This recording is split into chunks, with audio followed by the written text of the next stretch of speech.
Continuando con el tema que habíamos comenzado a hablar en una oportunidad anterior sobre la importancia de declarar bendición de Dios sobre nuestras vidas, que es la metodología que Dios usó para crear el universo, todo lo que estaba en su mente, todo lo que fue gestado en su mente, fue expresado con palabras y mediante el poder de Dios se llevó a cabo el proceso de la creación. Y el Señor pone en nosotros deseos, pone intenciones, pone su propósito, su voluntad, y nosotros mediante la oración, mediante la declaración de la palabra de Dios, de las promesas de Dios, podemos construir nuestro futuro y darle el rumbo a nuestra vida de acuerdo al propósito y la voluntad del Señor. Hemos sido llamados por el Señor reyes y sacerdotes. Podemos declarar, podemos ejecutar, extender el reino de los cielos, y esto lo hacemos cada vez que hablamos la palabra, declaramos la palabra y establecemos la voluntad del Señor aquí en la tierra. Esto es muy importante, ¿sí? Es importante, es parte de nuestra misión, los que estamos aquí en la tierra, de llevar a cabo y ejecutar la voluntad del Señor. Donde hay pecado, donde hay enfermedad, donde hay tinieblas, es allí donde los hijos de Dios nos ponemos de acuerdo con el Señor mediante la evangelización, la oración y la declaración de la palabra de Dios. Estamos estableciendo su voluntad aquí en la tierra. Dice la palabra de Dios en Hechos 10:38 que Dios ungió con el Espíritu Santo a Jesús de Nazaret, y como él, Jesús, anduvo haciendo bienes y sanando a todos los oprimidos por el diablo, porque Dios estaba con él. Su misión era justamente eso, hacer retroceder el reino de las tinieblas. ¿Cómo? Extendiendo el reino de los cielos. Él dijo en una oportunidad: si yo echo fuera los demonios por el Espíritu de Dios, significa que el reino de los cielos se ha acercado a ustedes. Y una de las manifestaciones de que el reino está avanzando justamente es que contrarresta las fuerzas de oscuridad, todo lo que tiene que ver con la semilla o las consecuencias del pecado, como mencioné recién, tiene que ver con enfermedad, tiene que ver con sufrimiento, tiene que ver con personas y vidas alejadas totalmente de la voluntad de Dios. Y nosotros que estamos en el reino de la luz debemos ejecutar esa perfecta voluntad del Señor. Nuestras palabras tienen poder. Y continuando con este tema, vamos a entender un poquito más profundamente a través de las diferentes charlas todo esto que tiene que ver con la declaración, con profetizar sobre nuestras circunstancias, sobre nuestra vida, nuestro cuerpo, nuestra salud, nuestras finanzas, nuestro matrimonio. Por ejemplo, Santiago, el hermano de Jesús, explicó en su libro cómo funciona esto en nuestras vidas. Y dice lo siguiente, vamos a leer Santiago capítulo 3, versos 2 al 5. Este pasaje habitualmente se utiliza para mostrar el efecto destructivo que tienen las palabras, el poder que tienen para destruir, para dirigir, para encauzar la vida también. Y vamos a mirar este pasaje, pero desde otra perspectiva. Y dice: todos fallamos mucho. Si alguien nunca falla en lo que dice, es una persona perfecta, capaz también de controlar todo su cuerpo.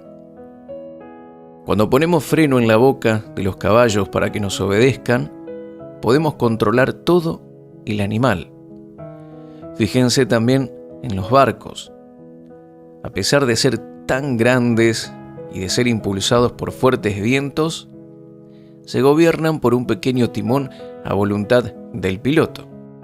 Así también la lengua es un miembro muy pequeño del cuerpo, pero hace alarde de grandes hazañas. Imagínense qué gran bosque se incendia con tan pequeña chispa. Y cuando un barco zarpa para cruzar el mar, el piloto, ¿qué hace? bueno, establece el curso. Entonces decide las veces que él va a necesitar ajustar la dirección del barco para que éste siga el curso que se le ha establecido. De vez en cuando va comprobando a través de cálculos, a través de ir mirando determinadas cosas y se asegura de que el barco siempre vaya en la dirección correcta. Entonces mantiene esa conducción de la manera más estable y firme posible, para poder así llegar a su destino determinado. Y sin duda a lo largo del camino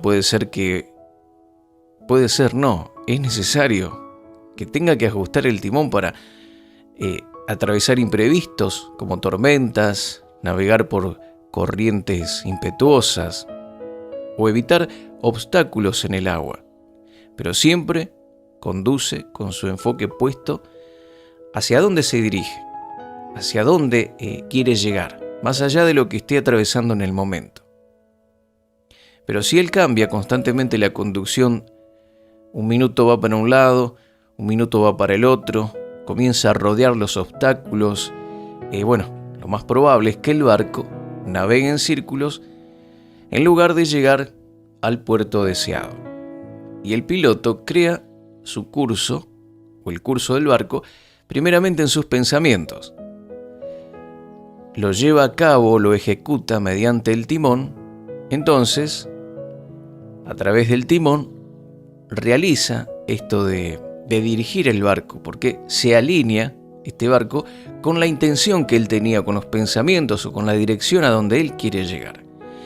Y para nosotros, nuestras vidas solamente van a llegar a las metas deseadas si alineamos nuestros pensamientos, nuestras palabras, nuestros hábitos y actos de manera similar.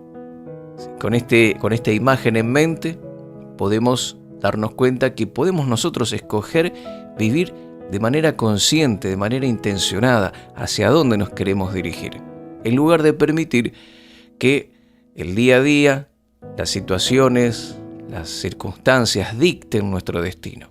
Mi querido amigo, puedes tomar el control de tu vida y dirigir el curso de ella hacia el lugar, hacia aquella meta que te has propuesto. Debemos tomar el tiempo necesario para considerar con atención cuál es el curso de nuestra vida, hacia dónde nos estamos dirigiendo. ¿Cómo será que llegues allí? Deja que tus pensamientos, tu imaginación se haga cargo. Pasa tiempo soñando despierto acerca de lo que quieres ser en la vida. Lee al respecto, estudia ese lugar, escribe sobre ello en tu diario, dibújalo, da rienda suelta a tu mente con todas las posibilidades de lo que puedas llegar a conseguir, de lo que puedes ser, de lo que puedes lograr. Y transforma esas imaginaciones en intenciones. Actúa intencionadamente en lugar de reaccionar inconscientemente a lo que viene a tu vida. Preguntas que son importantes hacer serían: ¿qué será necesario para llegar allí? ¿Hay capacidades o cosas que debo adquirir en mi vida para llegar a ese lugar? ¿Estudios? ¿Debo adquirir más conocimiento con respecto al tema? ¿Tecnología? Hay personas que ya llegaron a ese lugar. ¿Puedo aprender de ellas? ¿Y qué puedo aprender? Otra pregunta: ¿cómo llegaron esas personas allí? ¿Qué caminos tomaron? ¿Hay hábitos que debería formar en mi vida que me mantendrán en ese curso? Ahora comienza a hablar con respecto a eso. Alinea tus palabras, el timón de tu vida sería, con ese lugar hacia donde te dirigís. Y mantente firme en esa declaración, en ese curso que has establecido. ¿Qué le sucede a un barco si lo diriges en una dirección y luego, al minuto siguiente, cambias de dirección y así lo sigues haciendo una y otra vez? Bueno, sencillamente no llegas a ninguna parte. Y eso es lo que sucede cuando las personas comienzan hablando sobre cosas buenas que esperan que sucedan, declaran bendición sobre su vida y después pasan el resto del tiempo hablando sobre cosas negativas, situaciones que están viviendo que no son favorables, lo mal que está todo a su alrededor, los problemas que están teniendo la mayoría de las personas, y todo esto Evita que lleguen a ese lugar, a ese destino que se han propuesto. Convierten sus vidas en círculos. Por lo tanto, alinea tus palabras al lugar donde quieres ir, y aunque te encuentres con tormentas o situaciones difíciles, no hables del mal tiempo, no hables de las situaciones adversas, no hables o te pases el tiempo hablando de manera negativa, pesimista, quejumbrosa, porque perderás el curso hacia dónde quieres dirigirte.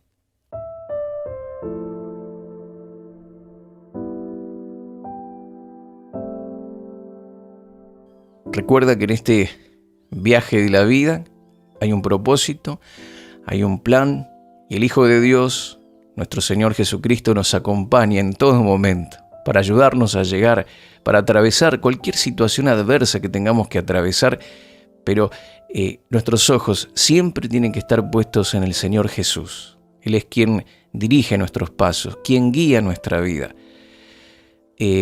Busquemos al Señor, pidámosle que nos hable, qué quiere para nosotros, hacia dónde debemos dirigirnos, cuál es su plan y propósito para nuestra vida. Seguramente que es mucho más de lo que has logrado o lo que has obtenido hasta el día de hoy. Y una vez que el Señor te muestre su voluntad, comienza a alinearte, a declarar, a hablar y también a tomar acciones con respecto a eso para que puedas llegar a la meta, sin importar las tormentas que tengas que atravesar o lo negras que sean las nubes en el cielo. Aún en medio de lo que parece una gran catástrofe, sigue pronunciando la bendición. Mantén el barco de tu vida en un curso firme, y antes de que te des cuenta, las nubes de tormenta se habrán disipado y habrás atravesado tu dificultad, y esta habrá quedado, por supuesto, muy atrás. Cada una de nuestras palabras, de nuestras declaraciones, están llenas del poder y del potencial de revolucionar las vidas. Salmo capítulo 2, versos 7 y 8 dice: yo proclamaré el decreto del Señor. Aquí habla de proclamar. ¿Qué va a hablar? Cualquier cosa no. El decreto, la palabra del Señor. Dice: tú eres mi hijo, me ha dicho, hoy mismo te he engendrado. Pídeme y como herencia te entregaré las naciones. Tuyos serán los confines de la tierra. Aquí está hablando de conquista, de heredar naciones. Estábamos hablando acerca de el poder que tienen las palabras para extender el reino, para conquistar, para llegar con el mensaje de Dios a la gente y establecer este reino de luz, de paz, de sanidad, de bendición y de prosperidad en aquellos que están sufriendo, que están bajo el reino, la potestad de las tinieblas. Y aquí nosotros, como embajadores del Señor, tenemos la autoridad de proclamar el decreto, la voluntad del Señor a cada situación en particular, como lo dice este Salmo, el Salmo 2, versículos 7 y 8. Tenemos que utilizar esto. ¿Qué estás viendo en tu vida? Hay cosas que están sucediendo y ocurriendo que, según mirás en la palabra de Dios, queda claro de que no es su voluntad. Tal vez estás atravesando un periodo de mucha escasez económica en donde no tenés para darle de comer a tu familia, para enfrentar, estás lleno de deudas. Bueno, esta no es la voluntad de Dios para vos. El Señor dice en su palabra que Él quiere darte todas las cosas en abundancia para que la disfrutes y aún te sobre para compartir con otros y puedas financiar la extensión del reino. Esa es la medida. ¿No estás viviendo eso? Bueno, empezá a hablar a tu situación económica, a declarar prosperidad, a declarar aumentos de ingresos, negocios nuevos, lo que Dios te guíe para que puedas vivir en la voluntad del Señor. El Señor quiere que estés sano, esa es su voluntad, pero hay enfermedad en tu cuerpo. Bueno, comenzá a declarar palabra de Dios, la sanidad. Decí, por las llagas de Cristo yo he sido sanado, yo he sido curado. Le hablo a mi cuerpo, a la parte que esté enferma, afectada por la enfermedad, y declará sanidad, declará bendición y pedile a Dios sabiduría si tal vez tenés que gestionar algo para que esta enfermedad no avance o para que no recaigas, ¿sí?, otra vez en lo mismo. Tal vez Él te guía a hacer ejercicios, a seguir una determinada dieta, pero todo esto es un proceso y comienza cuando empezamos a establecer la voluntad del Señor y lo hacemos mediante las palabras y luego también a través de acciones. Nos vamos alineando, ¿sí? Vamos alineando nuestra vida como ese timón que va dirigiendo el barco para que llegue a su destino. En la próxima entrega de 100% Radio vamos a seguir desarrollando este tema un poquito más y vamos a ver otros ejemplos. Dios te bendice y hasta la próxima. Contactos marioserrano@life.com.ar. En Facebook, Mario Rubén Serrano.